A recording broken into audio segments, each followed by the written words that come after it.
At ito guys, purchase ko talaga to para kay Daddy Chris. Ayan, nag-purchase tayo ng pabango para kay Daddy Chris. Ito yung From Beauty Lover.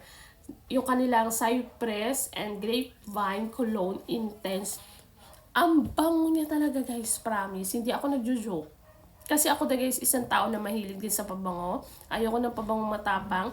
Ayoko yung pabangong hindi nagtatagal. Kasi gusto ko, one spray lang ako, good for a day na yan siya. Parehas kami ni Daddy Chris, hindi kami mahilig mag-spray-spray kasi si Daddy Chris may work siya. So gusto ko kasi mabango rin siya. Siyempre, ayoko nung amoy pawis yung asawa ko. Pag uwi ng bahay, gusto ko mabango pa rin siya. Kaya, naghahanap ako ng mga scent na long-lasting. Eh, kung yun din yung hanap nyo, go. Check out na this one sa aking yellow basket. Sobrang bango. Alam mo yung bango na masculine type talaga na pag dumaan yung lalaki, kuya, mapapaganon ka talaga guys. Ayan, go. Check out na. Check my yellow basket.